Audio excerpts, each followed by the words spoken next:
Ladies and gentlemen, we'll take in just a moment. We want to take you live now to Los Angeles, California, where the manhunt is still underway for the man who fired a semi-automatic weapon in the Jewish Community Center shortly before 11 o'clock this morning. The one person in critical condition from that shooting, we're told, has now been upgraded slightly. But we want to take you live to Los Angeles so you know exactly what's happening now. We are certain at this point that at least the man has not been found. Let's go live to L.A. Semi-automatic weapon.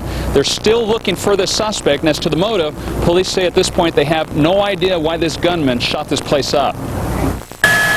The shooting occurred before 11 a.m. California time at the North Valley Jewish Community Center in Granada Hills. So far, authorities report at least 5 people were shot, including 3 children ages 5, 6, and 8, and 2 women. She said that a young man, I guess in his 40s, walked in, and she saw him coming at her, and I guess he just started open firing. The sketchy information that we have is for suspect information. That it's a male, Caucasian, approximately 40-year-old, also bald, wearing green clothing.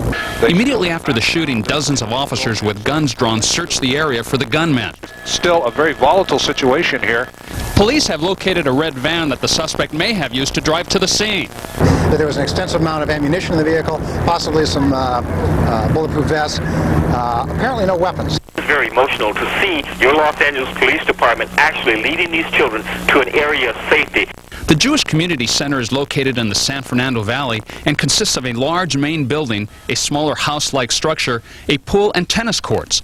The center provides nursery programs, childcare, and camp activities for kids. This is a sad day for the city of Los Angeles.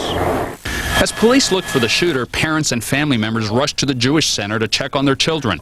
Police did their best to console concerned parents. So far, no word on the motive for the shooting attack. Today's attack comes on the heels of recent killings by a gunman in office buildings in the Atlanta area, and of course, the terrible Columbine tragedy that took many student lives. Now, this is still a very fluid situation here in Granada Hills, but let me update you with the following. That red van that we just mentioned, it was found in Van Nuys, and in that vehicle, possibly belonging to the suspect here, they found, among other things, smoke grenades and survivalist equipment, including survivalist food. One additional thing, shortly after that van was abandoned by a suspect matching that same description carjacked a vehicle. And police believe that there's some possible connection between those two crimes. So at this point, the manhunt still continues looking for this lone gunman. Live in Granada Hills, I'm Manny Medrano. Back to you now. Thank you, Manny. The latest on all of this live on the 10 o'clock news with David Johnson. Immediately following Night Talk, to let you know who our guests are tonight, we're going to talk by telephone with George and Tracy Miller. They, as you may or may not know, are porn stars on the internet, but they were also nurses at a hospital in Scottsdale, Arizona. And as soon as the nursing officials, the hospital officials, that is, became aware of their status on the internet, they were fired. The Millers are fighting the firing. We'll talk via the telephone both to the Millers and to their attorney in Winter Park, Florida. And then, for the remainder of the hour, why we're bringing somebody over from another TV station. It's a topsy-turvy world, I tell you. Scott Baker, Channel 4 anchorman, will be with us. So we hope you stay with us for the balance of the program. Back in a moment on Night Talk. Stay with us. The official transportation provider of Night Talk is Pittsburgh Limousine. Whether it's for business or a special night on the town, Pittsburgh Limousine is the one clear choice in transportation.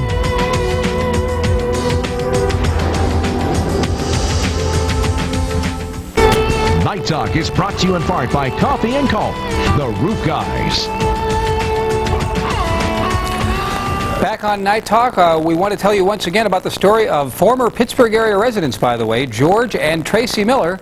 And we learned the background about how they were recently fired after their employers at a hospital in Arizona discovered their internet porn site. Take a look. Well, we'll be taking a look in just a moment. It seems that technical difficulties abound at the Pittsburgh Cable News Channel, and that would actually be no surprise considering the level of equipment we have.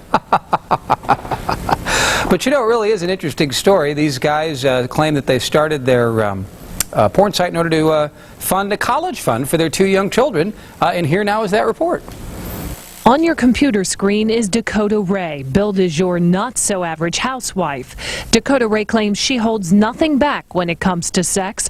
Anyone willing to pay $14.95 a month can watch on the web nude. In real life, Dakota Ray is Tracy Miller, a Green Tree native. Her husband, George, is from Moon Township. Both just lost their jobs as nurses at a Scottsdale, Arizona hospital. The reason? The hospital claims the couple sexually harassed co-workers by trying to recruit them to appear on the website. The Millers deny it. I don't see how it could unless they actually were staring at it all day long in the work environment. I don't see how it could make them uncomfortable. Do I feel that I sexually harassed anybody? No. If they looked at the site, it was because they wanted to look at the site. Before the site went up, George says his work as a part-time critical care nurse was good enough to get him a full-time job offer from Scottsdale Healthcare. They came to you? That is correct. And they asked you to go full-time? That is correct. Now they're firing you? Now I'm terminated, and according to them, I'm a discipline problem and a sexual harasser. I don't think it should make a difference what a person does in their private life as long as it doesn't affect their job. I said that from the beginning, and that's what I'm sticking with. If it does not affect your performance on the job, I don't think that it matters. We're back live now, and hopefully we have on the telephone George and Tracy Miller, live from Scottsdale, Arizona, and their attorney Larry Walters, live from Winter Park, Florida. George and Tracy, you with us? We are. We're here. Wonderful. How about you, Larry? I'm here. Okay. George and Tracy, you categorically deny all these allegations that you were soliciting other people that you work with to be on the website. Well, actually, I'm not sure where that came from. Really? Oh, all right. Tell us the truth then. What? Well, it's not a matter of telling the truth. I think your story said that Tracy or I made that accusation. No, no. The story didn't say that. Okay. I may have heard it wrong. That's all right. So anyway, I guess what I mean is that's the fact, according to you guys, that you didn't approach anybody, right? That's correct. We did not. Okay. And what do they must have what they claim as evidence to support that. Either that or they've got an awfully weak case, I would think. Did they say, oh, we've got names of people you approached or anything like that? They had mentioned to us that there were a few people that we approached and asked them to be on the website. First of all, like I said, that is untrue, and I asked for those names, or at least asked to be co-interviewed with those people, and that was turned down as well. And I was told if I wanted to see those records, they would have to be subpoenaed. And let me ask you, did anybody, because I would think they might, approach you guys who you worked with, maybe even off hours, which would have allowed for somebody to misconstrue at some point? You know, I don't know that we have any from our hospital in particular. Just there are nurses in the Valley who have, since then emailed us and said they wanted to be part of our website as well. And Larry Walters, you're the attorney who's trying to get their job reinstated. Are you also seeking damages? Well, that all depends on the actions of the hospital in the upcoming hearing on reinstatement. We have filed an appeal of the dismissal and are asking for reinstatement and a public apology for the hospital's actions. I think it's kind of telling as to how strong the hospital case is, since they won't even let the Miller's lawyer, myself, appear at the hearing and represent them. But we will, in the absence of a reinstatement, be seeking damages and back pay and attorney's fees and punitive damages in court.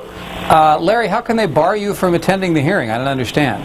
Well, that's an interesting question. I've never heard of anything like that in any kind of administrative hearing context. Oh, all right. So this is a hospital-sponsored hearing.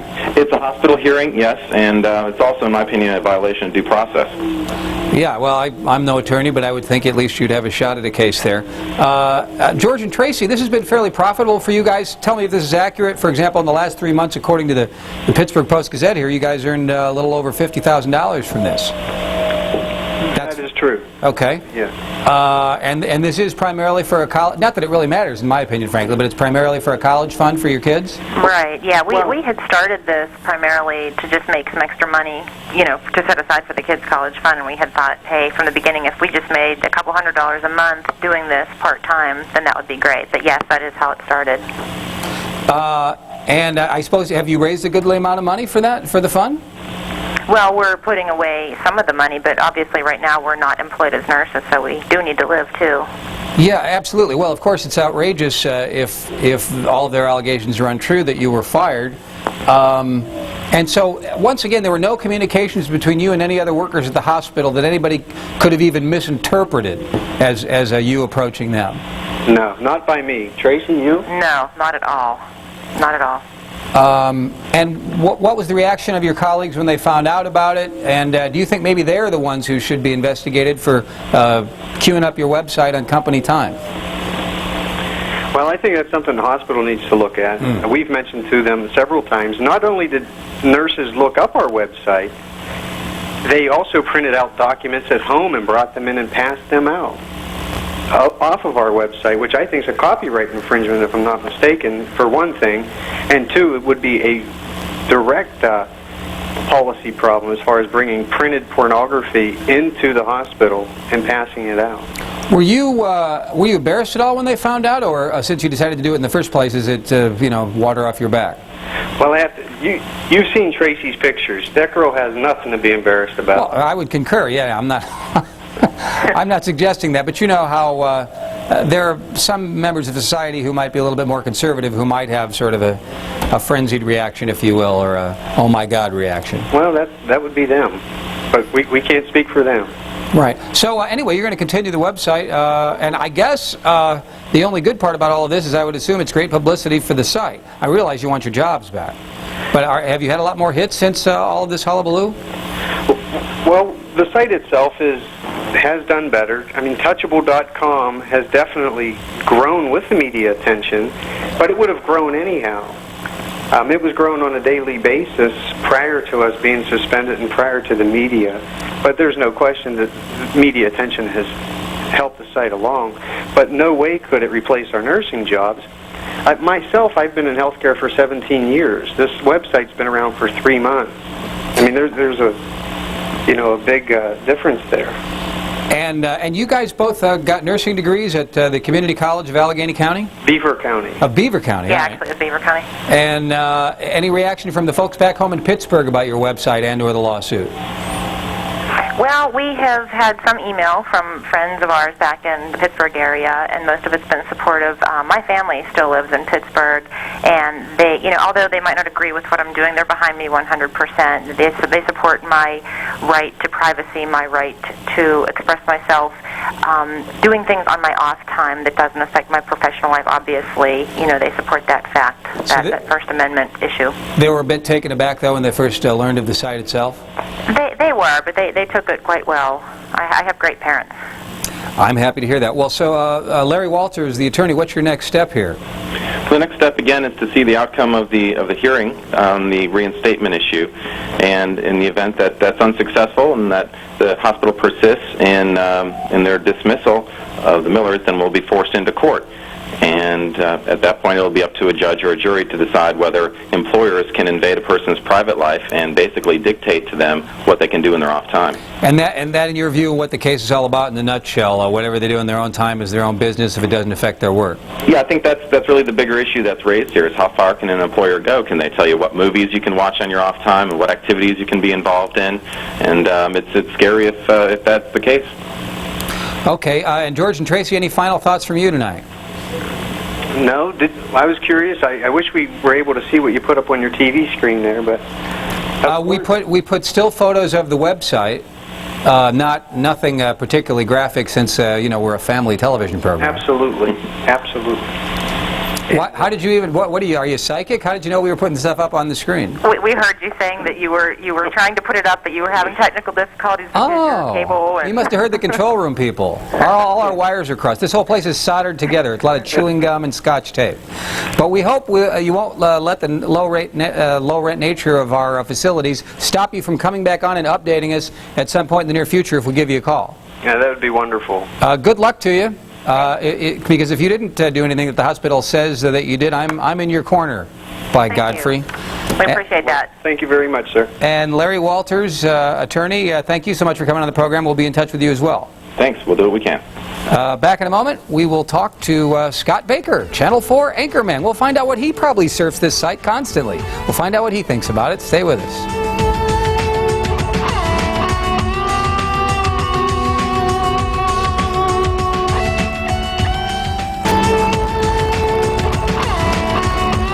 back on Night Talk, ladies and gentlemen. Here's live and in color, high up top Television Hill. It's Channel 4 anchorman Scott Baker. Live on porno night, apparently. Yes. Yeah, thanks. I mean, I didn't know that was going to be the setup. I got to let you know how to.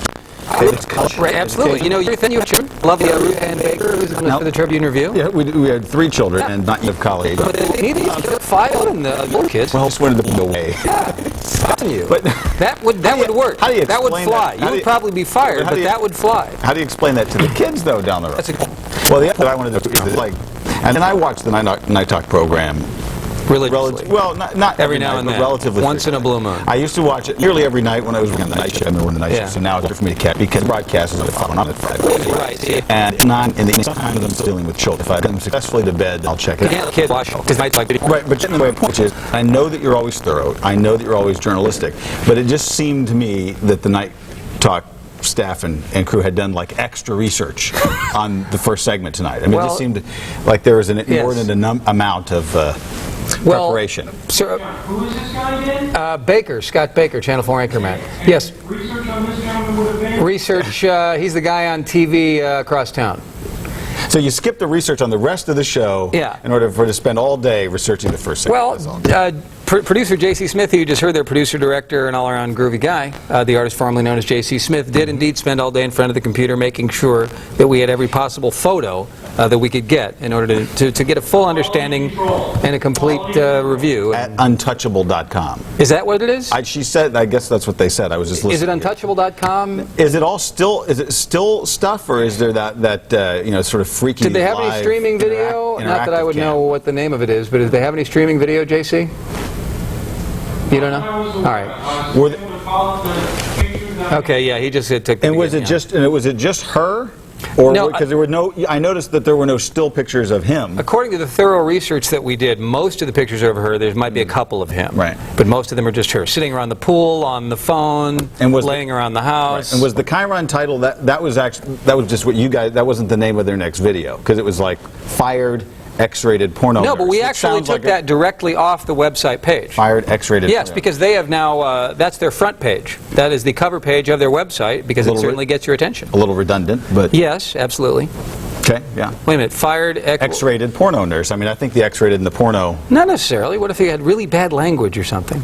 I guess if you were deleting that. But but if you knew with all of the publicity and you're a patient at their hospital, and she walks in, is that a good thing or a bad thing for you? Good thing if I'm sick. I guess. Absolutely. I'll have Nurse Miller, please. Yeah, but if you see Miller him, time. if you see him in the ER, you know, and you're in for your angioplasty, I don't know. I have some concern. I certainly want him to wash his hands. I can tell you that. What's the matter, Sal? Yeah. Well, anyway, I'm so proud. in my broadcasting career, I had a chance to follow the Fired X-rated porno nurses. Let's take a break and see if we can't get, raise the level of the program, since he's so hoity-toity and fancy schmancy and Mr. Journalistic guy. Scott Baker's with us. Back in a moment on Night Talk. Stick around. The official transportation provider of Night Talk is Pittsburgh Limousine, the one clear choice in transportation.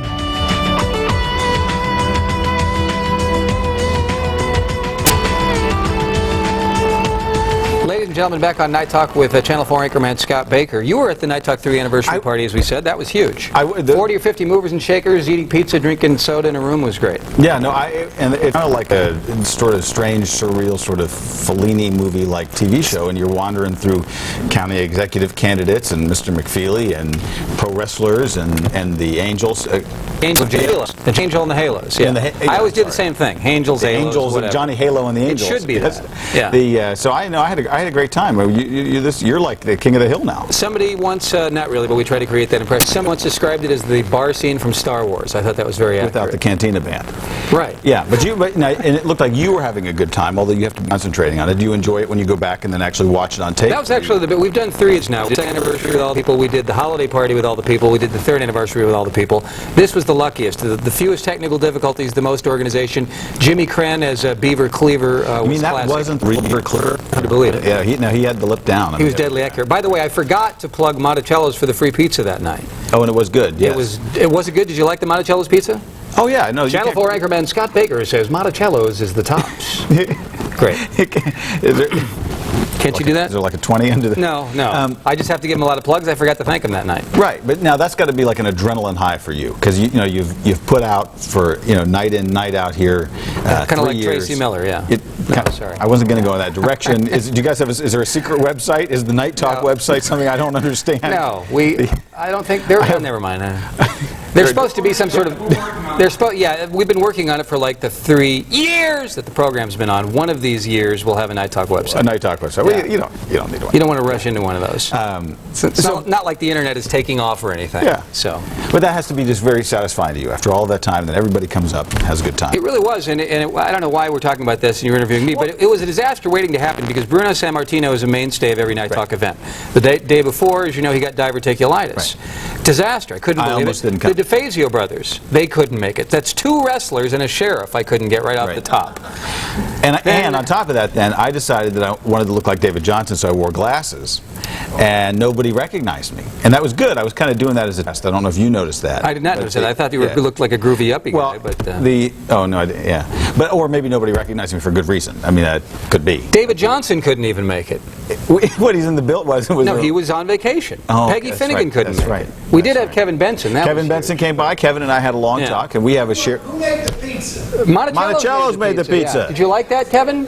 Delicious. Good Kevin stuff. says Kevin says good pizza, but he lived up in Erie when I was still up in Erie. Did he really? Yeah, but the 3 years of the Night Talk program. I mean, are you envisioning the 5th anniversary, the 10th anniversary now? Just as long as they'll keep paying me to do this stuff, and as long as they don't can me, because in broadcasting, as you may or may not know, you can get fired just like that, drop of a hat. One day you're working. Right, next day you're sitting at home in your living room looking up the Miller website. Not much else to do. Now, but how does that work on the cable side? Because they can fire you there too. I walk in every day, and they put the numbers right up on with little tape. Oh, the ratings. The ratings, yes, yeah. and they're like little clear little printed out numbers with decimal points. Yeah. And a couple tenths of a decimal point can. It's amazing that can like make your day or make you miserable. See, on cable, if we even score a couple tenths of a decimal point, it's a major celebration. And you dance around the office naked. You get jiggy with it at that point. We turn on the Tracy Miller website. We turn on some tunes. How you doing post Jonesy? Are you all right? Oh, the executive producer Scott Jonesy Jones has left the building permanently. We're doing just fine. As you may have noticed, we were a little rough at the beginning of the program, but we're working all the kinks out, working the bugs out. And actually, the artist formerly known as J.C. Smith has stepped up and done much of the stuff that was people doing new jobs and new things. It takes a little time. But I'm just thinking, the idea of you, Night Talk, and Scott Jones, I mean, it was sort of like this. I know. It's kind of like Frick without Frack now, Laurel without Hardy. I just thought maybe you were, kind of hurting. I mean, I thought maybe, we needed to reach out. Clinton without Monica, yeah, I know what you're saying. You okay? Yeah, I'm all right. I'm just fine, as a matter of fact. Just a little more attention to detail, a little more work, a little more hands-on. Why the hell are you interviewing me, Scott? That's what I want to know. That's what I do. No, I noticed. I know that's what you do. But this is a talk show, and I'm the host guy. But that's all right. But we could change chairs if you want. We could go back because I don't even. I mean, I know a little bit about your history because you were when I was leaving Saginaw, Michigan. You had gone there to. I went for an interview in Saginaw, Michigan. Right. Where I'd been an anchor there. For a television anchor job, and you were still there when I interviewed there? I think I had already left, but not by much. And this is when I was sitting in Florida, having been out of a job, because as I said, you can get fired. It happens. Right. And you can always judge the quality of a job interview and the potential for the job, I think, by where they take you to lunch or dinner. Arby's? They took me to Ruby Tuesdays, which is like a mall chain. I just thought, oh, man. And then they took me to some restaurant by the river, but all the fish had bones in it. I just thought, and the unemployment with the auto thing, and it looked dark and dingy. I didn't want to be there. Of course, they didn't offer me the job, so it wasn't a problem. But. Oh, that was the downside. But Saginaw, I actually enjoyed. I mean, I enjoyed Michigan. I liked it. And you could go up to Traverse City, down to Detroit. Erie, I loved the time that I spent in Erie. So I think you could have benefited by time in Saginaw. But I'm pretty content. If there's cable, I'm happy. Did you say say goodnight, Saginaw at the end of every newscast? I in no way did that. But so I know a little bit about that. You were there. That there was the time in Florida. But I don't even know where you're from originally. To make a long story short, and then we're going to turn the tables, pal, and I'll actually interview you. I'm from Kankakee, Illinois, which is a small town 50 miles south of Chicago. Sure, I've been there. Indian for God Don't Let Me Die Here. Right. Because I went to college in the Chicago area. Where? And at Wheaton College in the western suburbs. Right, okay. And I worked a lot in politics before I got in the media there. In fact, I drove 30,000 miles one election year within the state boundaries of Illinois. So I've pretty much been. Who were you working for in Illinois? So now we're really boring people because they're not from Illinois and they don't care. But well, we can. But go ahead. I could go into the arcane. Who were you working for in Illinois? I can go into the arcane, state politics. If you want to start. What year it's hard was it? enough Let me to put get it people that to remember way. their state legislators. Yeah. Here, I was working on a presidential campaign in 1984, and I was on staff as a youth coordinator, and it was a successful campaign. How about that? You didn't go to Iowa for the Iowa caucuses that year, did you? Or that would have been 83, actually. 83, no. No, you were in there? I was in Iowa. In Iowa in 83. Yeah, so I went from Illinois to North Dakota TV station. Right. Iowa to TV station. In North Dakota where? Bismarck. In Bismarck, right. Cold. Right. Cedar Rapids, Iowa. Oh, beautiful. Florida, Rhode Island, Oklahoma here. And so you've done the map.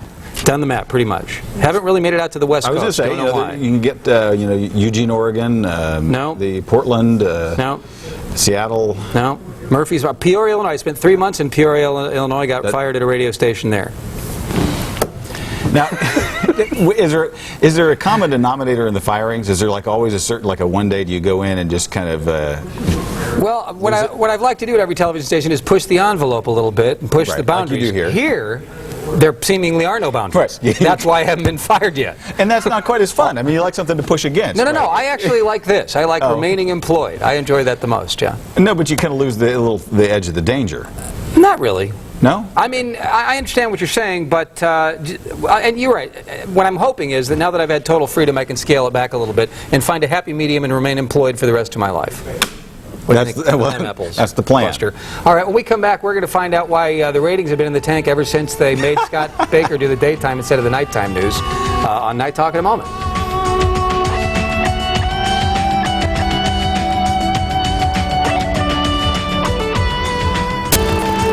Welcome back to Night Talk.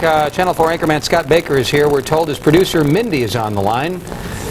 Is he Mork to your Mindy? Hey, Steve, I have a question. I want to actually admit on the air that he reads tabloids every day, and then I want to also have him answer the question about his fainting on the air at one point. Those are two good questions. Ooh, and does he surf the web a lot? He surfs. He's a computer geek. You ever see him on this? That's hard to believe. Did you ever see him on this site featuring the Tracy Miller and her husband? No comment. Aha. All right, go ahead. Well, all anchors can always exact revenge on producers in various and sundry ways, and I want to make that very, very clear. No, you read a lot, I'm sure. Yes. For this, I mean, how many newspapers? I don't know. I can say it, but it just sounds ridiculous. No, it does sound ridiculous. Like 3 or 4, but I mean, not every day. And if I don't get time, but no, it's that's one or that's two, all right. You know? Well, I only just started reading the Tribune Review. I didn't read it for the first 2 years I was here. Isn't that horrible? Well, I'm going to pass that on. Well, it's Ruth Ann's column. That's why I read it. But yeah. Okay. So I read 6 or 7 newspapers a day, and we get something like 35 or 40 magazines at the house every month. Right. And on top of that, I try to read 30 pages every day in sort of a nonfiction hardback book, so it's not all just sort of what I call transitory gunk. And I listen to like 6 or 7 radio stations a day. We have 3 VCRs in my house that tape different things. I mean, so I'm taping stuff all the time, and it's just, and I'm online, I'm on the keyboard, I'm watching CNN, the Fox News Channel. So in the middle of all of that deep and serious research, in order to keep up with Cyril Wecht, I have to read the Inquirer, the Globe, and the Star. Now, to be honest, I think he's only in the Globe or the Star. He's a consultant to one of them. Yeah. But I think that if you read the top 3 tabloids and page through them every week, then at least you've plugged into something. Well, it can't hurt. And there would have been so many things I would not have known about our potential county executive that I found out in those magazines. As you also well know, too many mainstream stories now start out in the tabloids, and once they reach a certain level of legitimacy, they're everywhere, so you might as well be on the ground floor. Right. Well, and for your discriminating tabloid readers, and I think I started to get this from Doug Hirth, if we need to blame somebody, because he used to be in the building, right? Yeah. And I used to come in about the same time his show went on the air. Right. And so I would see him in the hallways, and so I would pick them up. But for your discriminating tabloid readers, your Inquirer is sort of your safest as far as reliability, but they're a little less adventurous, right? People wouldn't necessarily know that, just from the reputation. Then the Star is maybe just seems to be slightly less reliable just by a skosh, but they're a little spunkier. And then the Globe is going to take a few more risks that the Star and the Inquirer won't, but they're also going to go wrong more times. But you know, if you're looking, and I tell you, it is true. You read stuff in there, and then 2 weeks later, it's in the life section of USA. All right, so the Human Freaking Encyclopedia, congratulations. Now, what about feigning on the air? That's what we want to know. Yes, thank you, Mindy, for asking. Yeah, no, but I'm sure you've done embarrassing things on the air, right? Many. Yeah, well, nightly, yes, and yes. One of them, several of them before I even came out here tonight. Right. No, that happened. Yeah, when I was up in Erie, and it was. You were in a television station in Erie, PA. I was actually. I mentioned to you a couple weeks ago. I was actually, or last week, that I was going to maybe even bring the tape, and I just forgot about it. Right. Maybe sure. someday in the future. Because you just don't want to embarrass yourself. No, that's because all. I wanted to see it. You know, I do seminars for college kids about 7 or 8 times a year, and I always show the tape. I'm not embarrassed to show the tape, but the circumstances were quite simply that it was the night before the Gulf War started. Of course, we didn't know the Gulf War was going to start. No, they didn't call you and tell you first. They had drawn the line in the sand. And so it was my idea. I said, let's have a town hall meeting, and we just, at the last minute, we organized it within like 24 hours. We invited 500 people up in Erie to come down to City Hall. 500 people. Fill Erie City Hall. And we were going to preempt the network primetime program, and that afternoon I come in, I'm going to EP this thing and then host it. This means you're going to executive produce it. Executive producer. We should, and I think it's good to clue in a lot of the inside TV stuff here. Yeah. In fact, we could go back and talk about hitting the generic live shots too, if you want to. But it's the second one we've blown in a row, Scott. We had a record. We hit like, you know. By the way, I'm a master at hitting generic live shots. I know you are. I've seen you do it. See, but even when we say it, like always like tonight. But people may not know what a generic live shot is. But we can come back to that. Yeah. So it's the night before the. Go ahead. This is my good story. I know, I like it. Yeah. So you're in Erie. There's 500 people, and I'm terribly ill. Bad pasta salad at lunch. 5 o'clock. I can't even do the 6 o'clock news. I go home. I go to sleep. I wake up at 7 o'clock.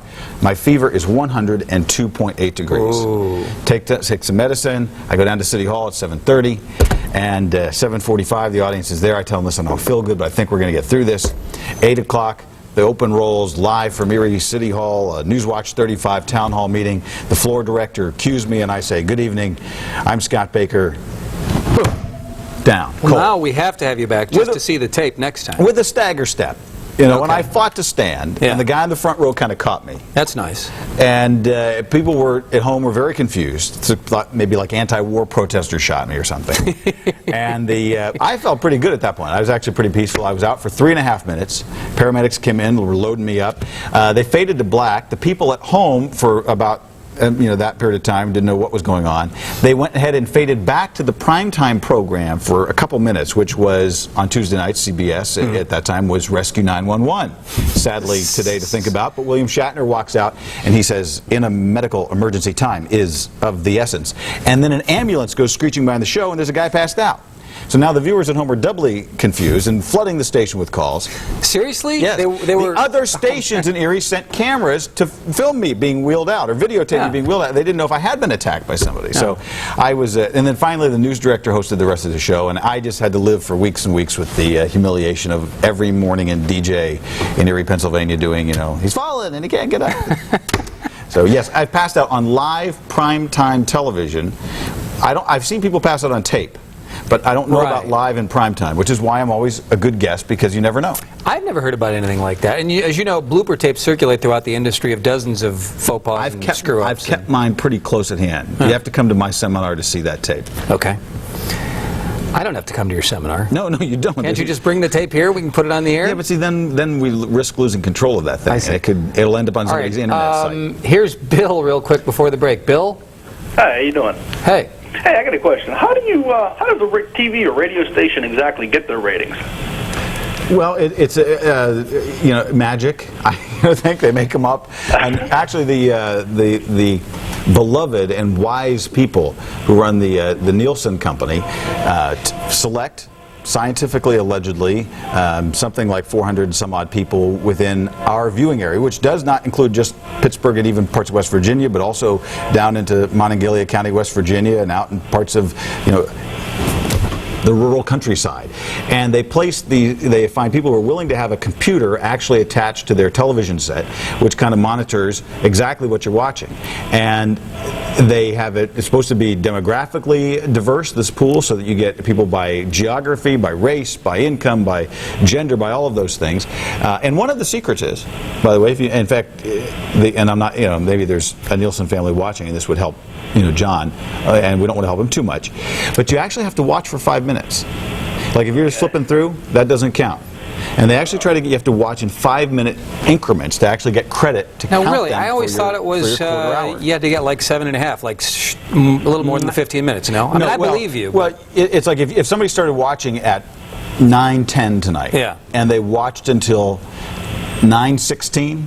Then you would get credit for them for the first quarter hour, right? No, for both quarter hours. Oh, no kidding. If you get them into both quarter hours, so they would count. So those 400 some odd people who around here, they make up the scientifically representative pool. Now they're changed every couple months. I think they add in a few, they take out a few. Yeah. So over the course of a year or two, I think the numbers swap out. Does that answer your question, Bill? Yeah, it is a little more complicated than I thought, but that answers it. Okay. It's scary.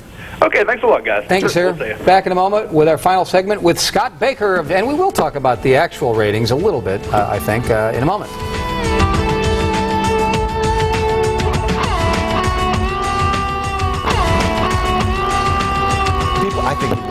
Back on Night Talk with Scott Baker, Channel 4 anchorman. So you guys have a new news director coming in. We do. It's such a tiny little world in the broadcast community. Jonesy just went to Buffalo to be an assistant news director at a TV station. This guy now, who's Jonesy's boss, Jonesy was the executive producer of the show, he is coming to Pittsburgh. Notice the visual aid. He's coming to Pittsburgh to be the news director of Scott's station, when Jonesy might then be elevated. For transcripts of Night Talk, right to. Well, I sit here. Is there a flow chart that we can have? Dust. Right, now, and you knew this man. I interviewed for a job with him in Hartford, Connecticut. He seemed like a nice guy. He seemed like a smart guy. I don't know. I know 4 or 5 people who have worked for him in different places. And did they say good things about him? I have not really talked to them much, and I don't know much about him myself. But I'm looking forward to it. In fact, I just talked to Jonesy today, who screamed over to your new boss, "Hey, one of your new employees is on, your show, tonight." Wow. Yeah. How about that? And how was he worried about that? Or he said, "What the hell is he doing that for? That guy's a competitor. That guy's going to get the axe the moment I set foot in the door." That's what he said. No. Yeah.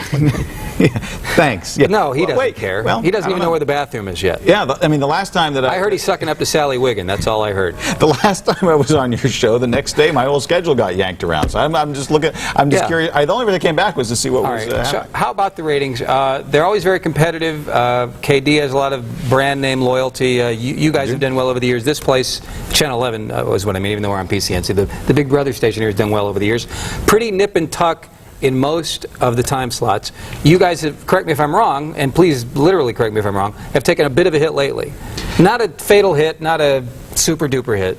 Well, it's the fun thing about Pittsburgh that it's a really good news town. Yeah. I mean, where you have 3 very competitive stations who are going at it every day in one kind of concentrated area, and everybody has their strong points and weak points, and some people will do well in ratings in one way, and some people will do well in ratings in another way. Right, the demographics. And they always talk about that. What are the good demos? Is it 25 to 54? Is it 18 to 34? I've never figured it out. Is it just women? I mean, I don't know. What are the demos of this show? Do you know? I have absolutely no idea. We have people all over the map. We want people from all over the map. Anybody. We want human beings with functioning brains. They will just please watch. No, theoretically, the demographic is 25 to 54. Although I think now they're really looking that news viewers are really more over 30. So it'll be 30. They may create a new 35 to 54 demographic. But now, why would this be? Because in a town like Pittsburgh, and maybe we could make this as the quiz for the night.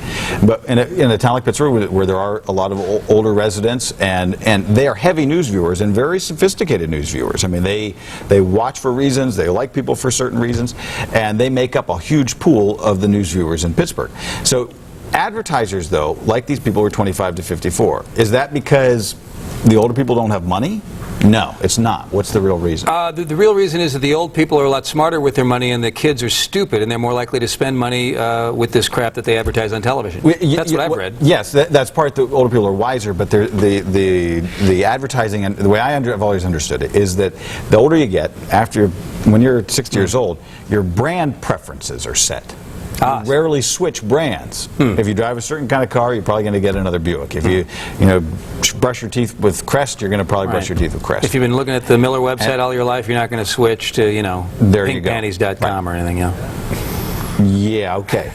And so you go for that younger demographic that's more in flux economically in their lives, and but I mean, and they're forming those partnerships with our with retailers and major industrial corporations that will last a lifetime. What's the atmosphere around your newsroom? Is it just always as it ever was? Do you feel you've slipped a little? Oh boy, the new news director's coming. Boy, now we're things are going to juice up. And we've had a lot of fun lately, trying new things and different things. And I think that we've been strong in certain areas, and basically when things are going great, we like to take all the credit, and when things are going lousy, we blame Oprah.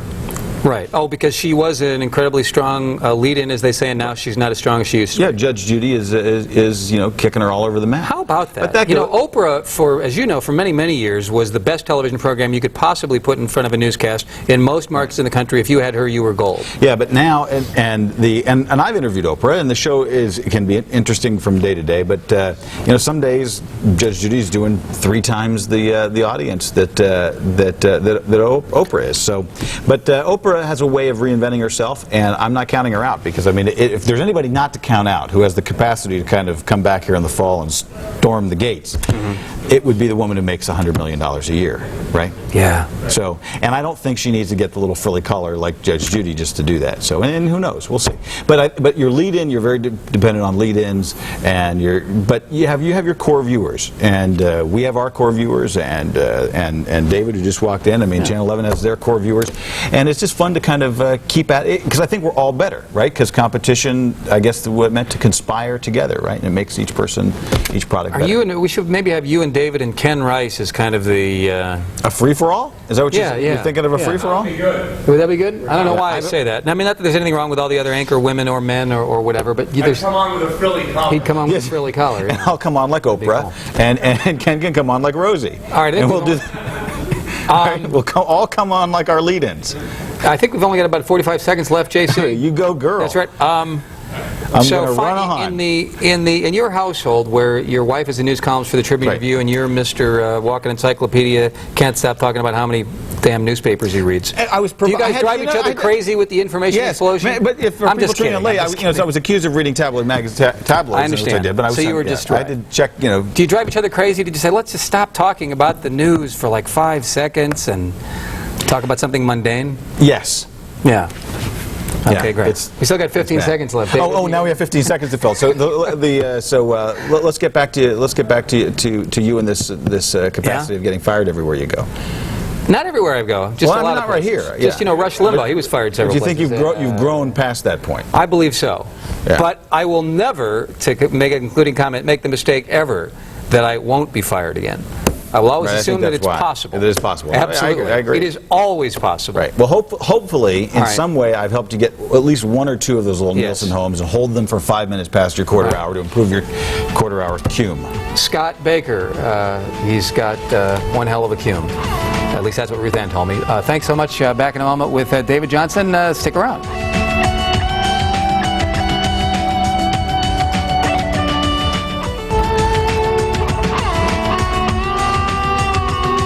Welcome back to Night Talk. I'm not John McIntyre, and I don't do a very good John McIntyre impression, but David Johnson is standing by with the 10 o'clock news preview. David. Yes, and by the way, I read in Pittsburgh and City Paper every day. Oh, wait, those are weeklies. And not just the ads. That doesn't count. I'm sorry. Of course, we'll have the latest on the shooting in Los Angeles, and we'll have the weather with Kevin, sports with John Fedko, all the other goings-on in Pittsburgh. Nice to see you again, sir. How you doing? How you doing? You're off.